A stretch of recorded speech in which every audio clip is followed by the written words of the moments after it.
Se quando aquele homem foi dosar a testosterona, ele pegou um nadir, ele pegou o vale, ela vem baixa. Só que eu peço de novo, eu já pego em outro momento, ela já vem alta. Então, 80% dos pacientes que me procuram com a testosterona baixa, quando eu doso de novo, já vem normal, acabou o problema. Porque dosou na hora errada. Dosou uma vez só. Pegou vez só. O nadir. Agora, se a gente estudou fisiologia endócrina, que é o que todo endocrinologista sabe, ele vai saber disso. E está escrito em todos os livros e artigos científicos de deficiência de testosterona que tem que dosar no mínimo 2, 3 vezes. Não bastasse essa variação fisiológica, tem o erro laboratorial. Então, assim, hipogonadismo é isso. É um homem que tem os sintomas com várias dosagens de testosterona diminuída. E depois que isso se confirmou, ainda antes de eu dar testosterona, eu preciso saber se esse problema não está na hipófise, por exemplo. Ele pode ter um tumor lá que não está deixando a hipófise controlar os testículos e produzir testosterona. Então, esse paciente precisa tirar esse tumor, fazer uma cirurgia, tirar o tumor e não tomar testosterona.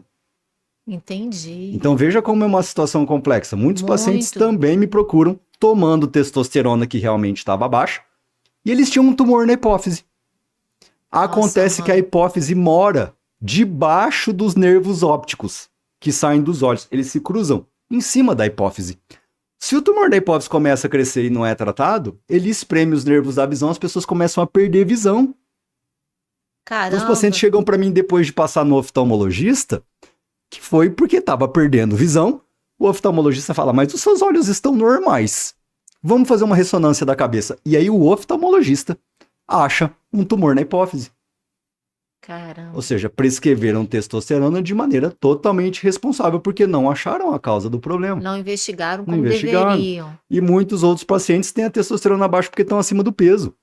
O tratamento desses pacientes é perder peso, que é muito mais saudável e menos arriscado. Isso afeta? Demais. Então, a testosterona em quem está obeso, no caso do homem, ela começa a ser produzida numa quantidade um pouquinho menor, por causa de alterações lá na hipófise e no cérebro, no hipotálamo, e uma parte dela é transformada em hormônio feminino, é aromatizada, que a gente fala, no tecido gorduroso, na própria gordura. No homem? No homem.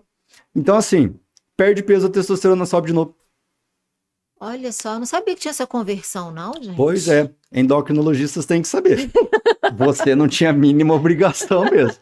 É verdade. Então tem tudo isso. Aí se eu pego uma pessoa acima do peso e dou testosterona para ela, o que acontece? Eventualmente isso vai ajudar ela a perder peso. Só que esse homem para de produzir a testosterona dele. Pronto, eu ia te perguntar isso. É mito ou é verdade que quando começa a fazer esse uso, né, de forma desnecessária, indiscriminada, que o corpo para de produzir a testosterona? O nosso corpo é assim. Igual quando a mulher toma anticoncepcional, o anticoncepcional bloqueia a produção de hormônios do ovário. O ovário fica lá quietinho, dormente. Só que os ovários não se atrofiam. No caso do homem é diferente, porque os testículos, quando eles param de funcionar, eles se atrofiam. E não volta mais. Eles vão diminuindo até de tamanho. Quanto mais tempo isso passa, maior a chance de eles nunca mais voltarem a funcionar.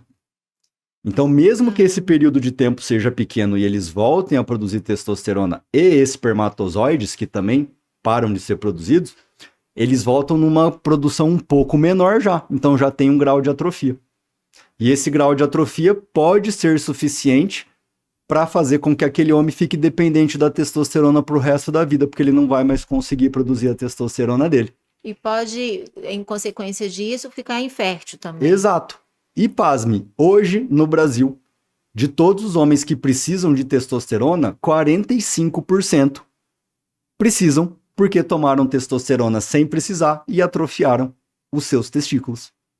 Não tinha doença nenhuma, agora vai ter que tomar. E muitos deles ficaram inférteis. Já tive muitos pacientes no consultório. Tomaram testosterona, foram tentar ter filho, não conseguiram. Perderam casamento, ficaram deprimidos, enfim. Nossa, as mulheres querem ter filhos. É um preço muito alto. Exato, então é uma coisa que pode até desestruturar a família, imagina? Com certeza.